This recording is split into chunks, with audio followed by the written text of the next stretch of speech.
ẹ̀yin èèyàn lé ẹ káàbọ̀ sí Mashola Gist TV. Ẹ kú ìsinmi èní. Ṣé àlàáfíà ni a bá yín? Gbogbo lé ń kọ́? Former Vice President Atiku Abubakar tí wọ́n sọ lórí interview èyí tí wọ́n ṣe. Gbogbo wa la mọ̀ pé àwọn náà ti jẹ́ Vice President rí ní ọdún 1999 títí di ọdún 2027 ni wọ́n jẹ́ Vice President. Ìyẹn Vice President, former Vice President Atiku Abubakar. Ṣé ẹ gbọ́ nǹkan tí wọ́n sọ? Ẹ jẹ́ kí a jọ gbọ́ gbogbo nǹkan tí ó ṣẹlẹ̀. Àwọn oníròyìn kan ni wọ́n fi ọ̀rọ̀ wá wọn lẹ́nu wò. Wọ́n ní níwọ̀n gba ìgbà tí àwọn bá ṣì wà láyé tí àlàáfíà àwọn pé pérépéré, àwọn máa du ipò ààrẹ. Lórí Voice of America ní ìlú Àbújá, ètò kan tí wọ́n ṣe ní èdè Haúsá, òun ni wọ́n ti sọ ọ̀rọ̀ yìí.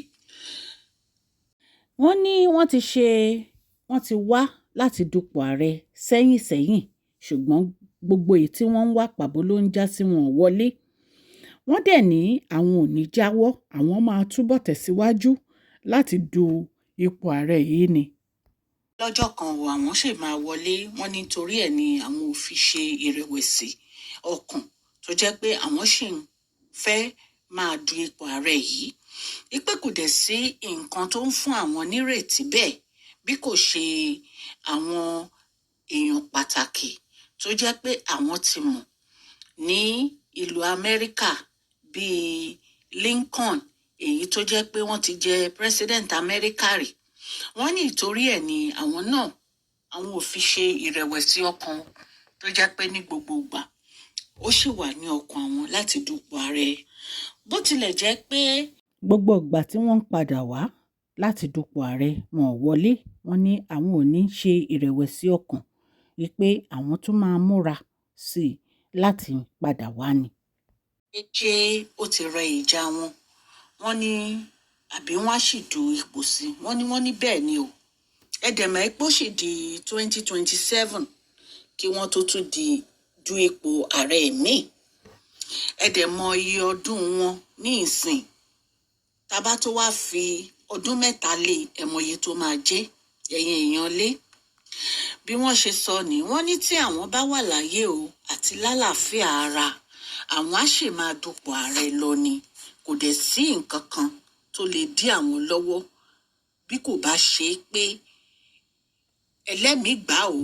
Wọ́n ní ṣùgbọ́n tí ẹlẹ́mìí ò bá gbà, wọ́n ní àwọn máa dupò ààrẹ lọ ni o. Wọ́n fi ti Abraham Lincoln tó wà ní ilẹ̀ Amẹ́ríkà wọ́n fi ṣe àpèjúwe. Wọ́n ní ẹ̀ẹ̀méje ni Abraham Lincoln náà du ipò ààrẹ. Wọ́n ní wọn ò dẹ̀ wọlé. Wọ́n ní so kí wá ló wá ṣe àwọn tí àwọn ò ní máa dupò ààrẹ lọ, ẹ̀yin èèyàn lé. Èyí tún lágbára díẹ̀ o. Wọ́n ní ẹgbẹ́ òṣèlú PDP, wọ́n ní tí àwọn bá wo bó ṣe wà ní ìsìn, wọ́n ní iṣẹ́ ẹgbẹ́ àwọn kò tó láti jáwé olúborí ìbò fún àwọn. Wọ́n ní àtìlẹ́yìn tó dúró ire ti dídàpọ̀ mọ́ ẹgbẹ́ mi wọ́n ló ṣe pàtàkì. Wọ́n ní wọ́n tún fi ẹnu kan rògbòdìyàn tó ń lọ nínú ẹgbẹ́ òṣèlú wọn. Wọ́n ní ìfọwọ́sowọ́pọ̀ àti ìdàpọ̀ pẹ̀lú ẹgbẹ́ mi ó máa mú kí àti wọlé sí ipò ààrẹ ẹgbẹ́ wọn kó rọrùn ní ọdún 2027. Wọ́n ní ọ̀rọ̀ tí Àtíkù, wọ́n ní ọ̀rọ̀ tí wọ́n sọ yìí, wọ́n ní ó tún lòdì sí nǹkan tí wọ́n sọ. Wọ́n ní tí wọ́n ṣe pẹ̀lú BBC Haúsá. Wọ́n ní lẹ́yìn ìgbà tí wọ́n ṣe ìpàdé ìbòńkẹ́lẹ́ pẹ̀lú Peter Obi, wọ́n ní àtàwọn olóṣèlú jàǹkànjàǹkàn kan.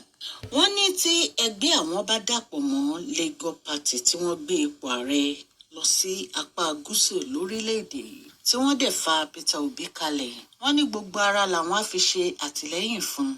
Ṣùgbọ́n pẹ̀lú ọ̀rọ̀ tí a gbọ́ lẹ́nu former Vice President Atiku Abubakar wípé ọ̀rọ̀ wọn ó tún yàtọ̀.